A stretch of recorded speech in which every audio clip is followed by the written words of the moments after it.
right here. The guy, yeah, in the blue, yeah. Thank you very much for being here. My name's Dave Traber and I live in Eagle.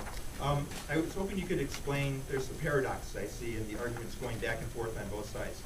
On one side, people are saying that the government option, they call it, would be really inefficient. You'd have the government in your face. You'd have the government deciding healthcare like you alluded to. I know there's kind of a slippery slope that you'd have that. But on the other hand, you have the managed care companies basically saying that they can't compete against the government option because it's too efficient. They don't pay the taxes. They pool medical resources all around the country. And so there's no way that they could possibly compete with it in terms of efficiency or price. And so why would we go with the one that's more expensive that can't compete? Sure. It's a good question. It's a really good question. Did everybody hear him? Okay, I think so. Very good point. Okay, so there's a paradox. The public option, the idea of the public option, the rhetoric being used to sell it says it brings more choice and competition, keeps sort of the private sector honest, and it's more choices. Here is what the practical result of the public option is. It's really not designed to make the private sector more efficient. It's really kind of designed to make the private sector go away. And here's what I mean when I say that. There are 4 inherent key advantages the public option has over private sector plans. Number 1, the public option doesn't have to pay taxes. The private sector does. That's a big cost difference. Number 2, the capital reserves that are required from private health insurers are so much larger than what would be required under a public option.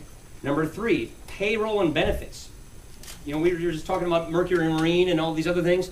Payroll and benefit costs don't have to be reflected in the public option like they do on the private insurers. But most importantly, number 4, the public option gets to dictate the prices it pays to providers.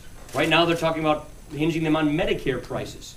Medicare underpays hospitals by average 30%, underpays doctors on average 20%. The private sector doesn't get to do that. The private sector has to negotiate prices.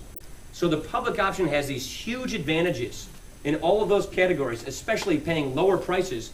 So according to the Congressional Budget Office, and I think the estimate's way off, the public option will at least be 10% cheaper than the private sector plans. I think it will be much more. Other actuaries agree with that. And so what the actuaries tell us is, with the public option being so much cheaper, no one will go to private sector healthcare in the exchange. They'll go to the public option. And and the problem is cost shifting is accelerated. So when public payers, like Medicare or Medicaid, underpay hospitals and doctors have to overcharge private payers to make up the difference. That happens all over Wisconsin. Just ask any hospital administrator. And so when the public option is enrolling more and more people paying these artificially low prices, there's more cost shifting onto the private sector.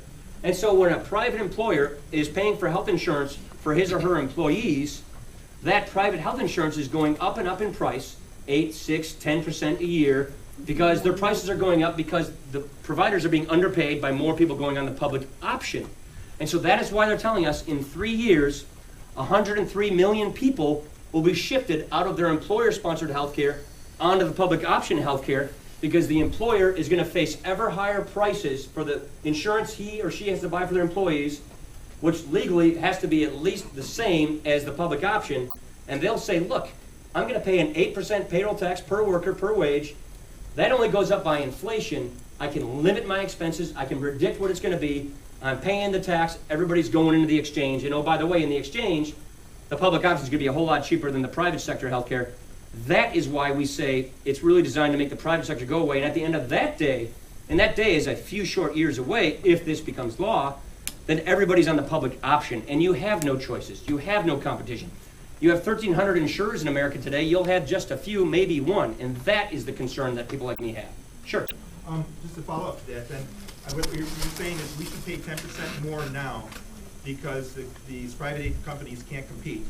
And in the future, they'll be able to compete even less because they will not bring down their prices. They will not be more efficient. That's an effective rebuttal.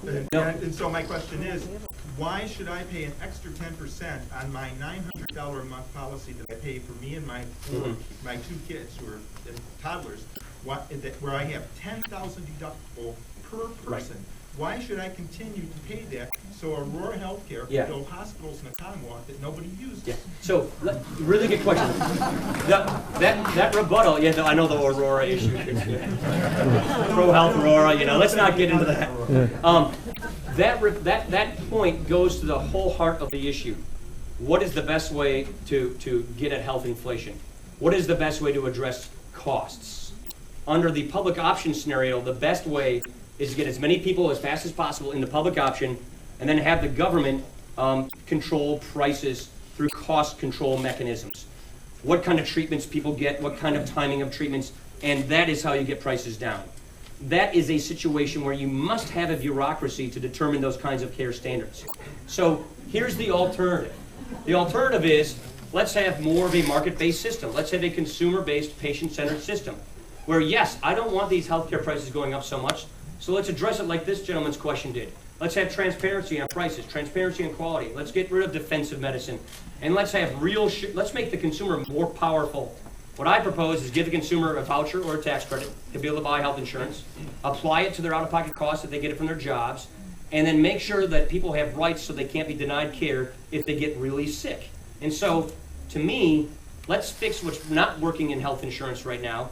Let's make private health insurance companies work better for us. Let's align their incentives so that they're aligned with us, their clients. They're completely opposite right now.